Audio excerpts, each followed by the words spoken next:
ఏదైతే మంత్రి గారికి ధన్యవాదాలు. ఇప్పుడు మాట్లాడినటువంటి మంత్రి గారి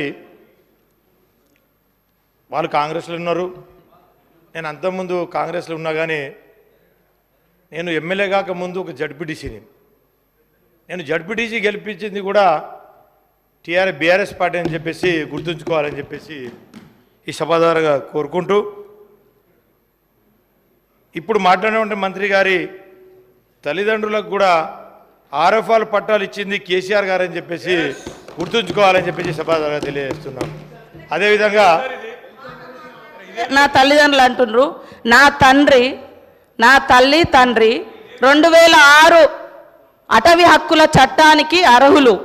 వాళ్ళు ఎక్కడ దానం తీసుకోవాలి. ఒక ఆదివాసీ బిడ్డలుగా పోడు కొట్టుకుంటే 10 ఎకరాల వరకు హక్కు సోనియమ్మ పెట్టినటువంటి చట్టం, దాని ప్రకారంగా వాళ్ళకు వచ్చింది. ఏది దానం రాలే. నా తండ్రి రెక్కలు ముక్కలు చేసుకొని అడవి కొట్టుకొని బతికే తండ్రి.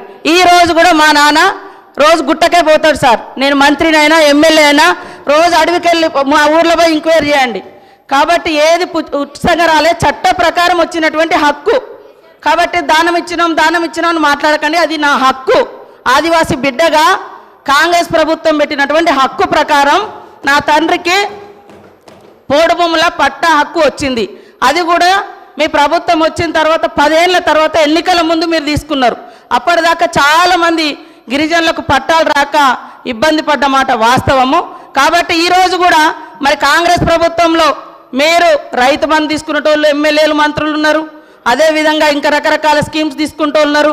అంటే ఒక ఆదివాసిని అయినందుకేనా సార్ పదే పదే ఈ ఎమ్మెల్యే తల్లిదండ్రులకు ఇచ్చినాము, ఎమ్మెల్యే తల్లిదండ్రులకు ఇచ్చినామని చెప్తారు. అది నా హక్కు. నేను ఎమ్మెల్యే కాకముందు నుంచి కూడా నా తండ్రి నా తల్లి అడవిని ఆధారంగా చేసుకొని బతికే కుటుంబాలు మావి.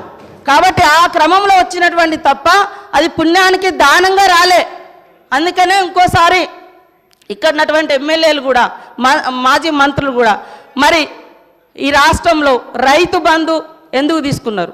అది ప్రజలది. ఇంకా ఇది నా తండ్రి గుట్టను చెట్టును పుట్టను రెక్కలు ముక్కలు చేసుకొని కొట్టుకున్నాయి సార్. ఇది అడవి కొట్టుకున్నారు. అది ఆదివాసీ బిడ్డలుగా మాకు వచ్చినటువంటి సాంప్రదాయపు హక్కు సార్. అది అనిల్ యాదవ్ గారు అధ్యక్ష